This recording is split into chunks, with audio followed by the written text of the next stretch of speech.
কেন্দ্ৰীয় সভাপতি হোৱা নীতিন নবীনক শুভেচ্ছা কেন্দ্ৰীয় মন্ত্ৰী সৰ্বানন্দ সোণোৱালৰ। এগৰাকী যুৱ সভাপতিক লাভ কৰি দলটোৰ সকলো নেতাকৰ্মী সুখী। দেশ আৰু দলক আগুৱাই নিয়াৰ ক্ষেত্ৰত তেওঁ গুৰুত্বপূৰ্ণ ভূমিকা গ্ৰহণ কৰিব। প্ৰধানমন্ত্ৰীয়ে যুৱ শক্তিক প্ৰাধান্য দিছে। অসমৰ ক্ষেত্ৰতো তাৰ ব্যতিক্ৰম নহয় বুলি মন্তব্য কেন্দ্ৰীয় মন্ত্ৰীগৰাকীৰ।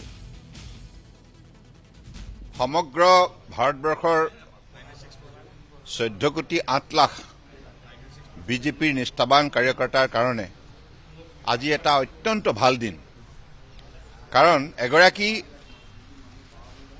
যুৱকক, অত্যন্ত দক্ষতা সম্পন্ন যুৱকক ৰাষ্ট্ৰীয় সভাপতি হিচাপে আজি নিৰ্বাচিত কৰা হৈছে।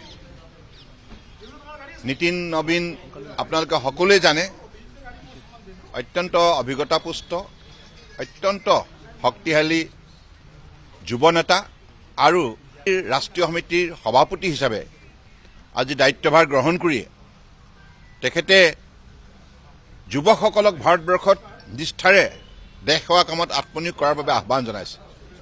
মই তেখেতক বিশেষভাৱে অভিনন্দন জনাইছোঁ আৰু মোৰ দৃঢ় বিশ্বাস মাননীয় প্ৰধানমন্ত্ৰী নৰেন্দ্ৰ মোদী ডাঙৰীয়াই 2014 চনৰ পৰা নিৰন্তৰভাৱে যুৱ শক্তিক দেশক নেতৃত্ব দিয়াৰ ক্ষেত্ৰত অগ্ৰাধিকাৰ দিয়াৰ যিটো তেখেতৰ পৰিকল্পনা,